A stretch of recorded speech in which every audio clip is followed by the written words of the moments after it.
여러 가지 조건에 대해서 그 조건에 알맞는 이차 함수식을 구하는 방법을 알아보겠습니다. 여기 첫 번째 조건 1번 꼭지점의 좌표와 지나는 한 점의 좌표를 알려줄 때 라는 조건입니다. 꼭지점의 좌표를 알려주는 것은 굉장히 이차 함수식을 구할 때 굉장히 많은 정보를 주는 것이거든요. 네, 그러면 밑에 구체적인 예를 통해서 한번 알아보겠습니다. 네, 꼭지점이 2,3이고 4,5를 지나는 이차 함수식은 이라는 문제인데요. 자, 꼭지점이 2,3이라는 것과 4,5를 지난다는 두 가지 정보를 줬는데 2,3은 4,5보다는 훨씬 더 많은 정보를 가지고 있습니다. 우리가 꼭지점이 2,3인 이차 함수식을 이렇게 생각을 해보면 그 이차 함수의 식은 아래와 같아 된다는 걸 알 수 있어요. y는 x제곱의 개수가 몇인지 현재 모르기 때문에 a라고 하고 괄호 x-2의 제곱 더하기 3이라고 이 이차 함수식을 먼저 세울 수가 있습니다. 꼭지점이 2,3이라는 것을 통하여 이차 함수식을 이렇게 세우면 이제 이 a 값만 구하면 이 이차 함수식을 모두 알게 되는 것이죠. 이 a는 어떻게 구하냐면 4,5를 지난다고 했으므로 이 식에 4,5를 대입하면 되겠죠. x에 4, y에 5를 대입했을 때 이 꼴 참이 된다는 뜻이므로 y에 5, x에 4를 대입해서 a를 구하면 2분의 1이고요. 이렇게 해서 우리는 이 조건에 맞는 이차 함수식을 이렇게 찾았습니다. 꼭지점이 2,3이라는 것은 2,3을 단순히 지난다라는 것과는 차원이 다르죠. 굉장히 많은 정보를 주죠. 그래서 꼭지점이 2,3이라는 걸 이용하여 이렇게 이차 함수식을 이렇게 먼저 세우는 것이 가장 중요한 포인트가 되겠습니다. 이차 함수식에 대한 두 번째 유형을 보겠습니다. 여기 조건은 2번 축의 방정식과 지나는 두 점의 좌표를 알려줄 때입니다. 앞에 1번에서는 꼭지점과 지나는 한 점이었죠. 여기서는 축의 방정식과 지나는 두 점입니다. 밑에 예를 보면요.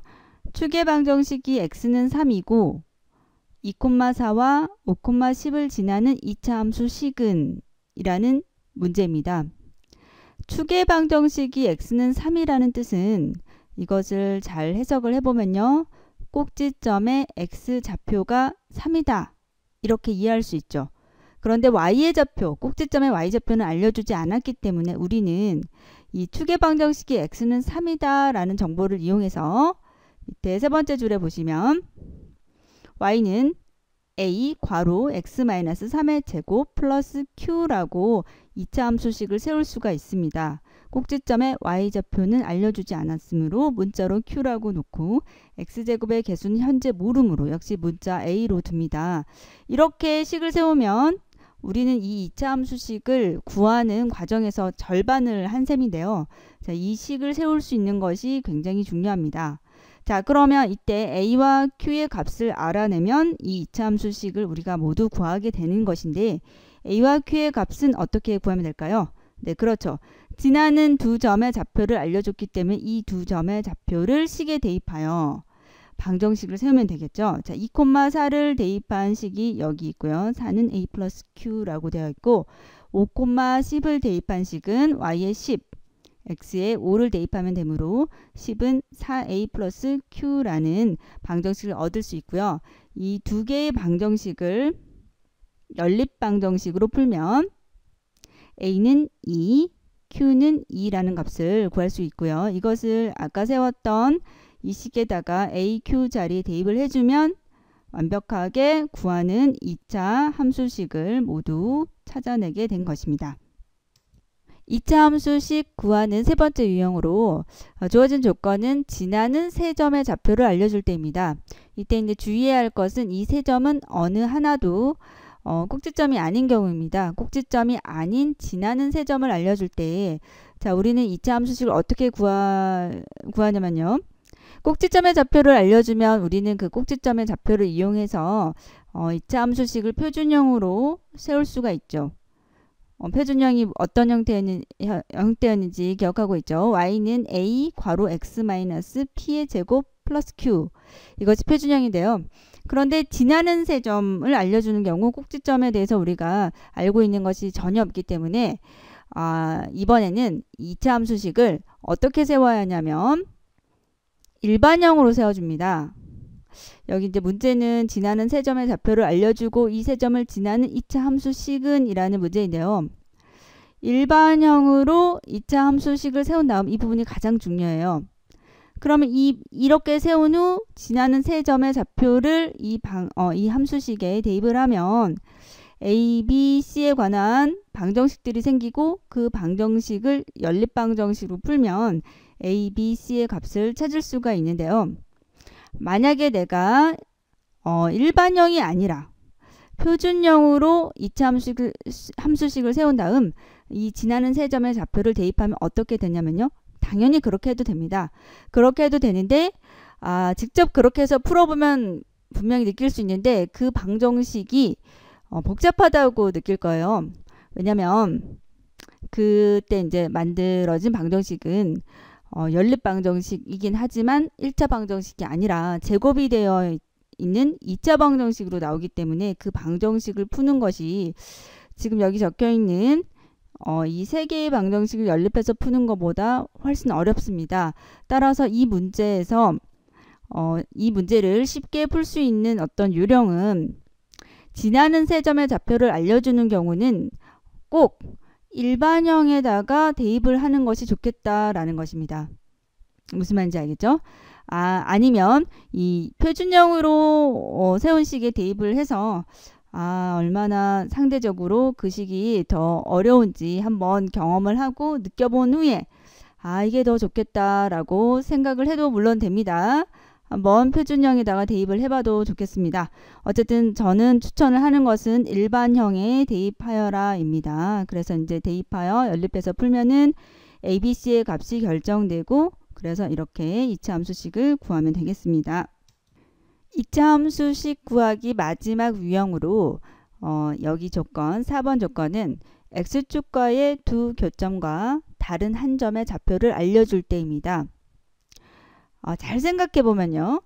3번 유형이 지나는 세 점의 좌표를 알려줄 때였죠.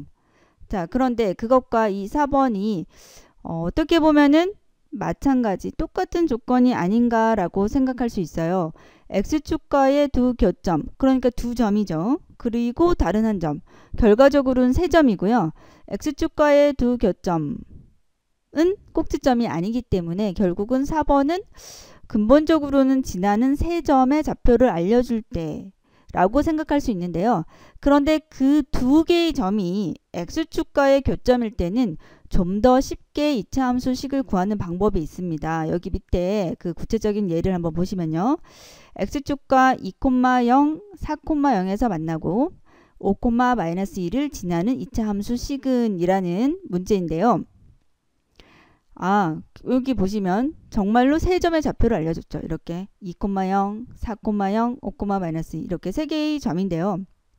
그런데 그중 두 개가 y의 값이 0이 되게 하는 좌표이죠. y가 0일 때 x가 2, 또 y가 0일 때 x가 4라는 이 두 개의 점은 2차 함수식을 세울 때 어떻게 세우면 좀 더 쉽게 2차 함수식을 세울 수 있냐면 이 두 개를 이용해서 여기 밑에 내려가 보시면 y는 x제곱의 개수는 a라고 적고요.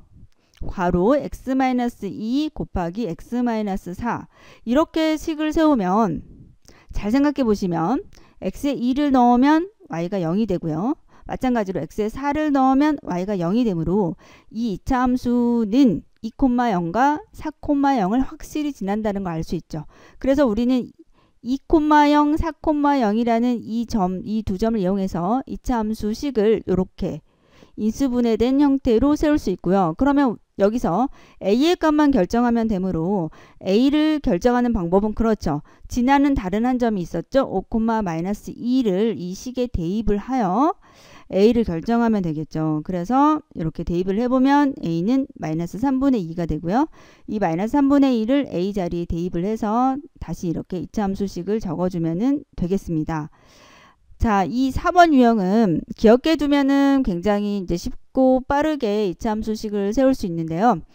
어떤 아이디어인지 알겠죠? y가 0일 때 x의 값을 알려줬기 때문에 방정식을 생각해 보시면 이해가 잘 될 거예요. y가 0이 되도록 하는 x값이 2, 4라면 이렇게 인수분해된 형태로 이차함수식을 세울 수 있습니다.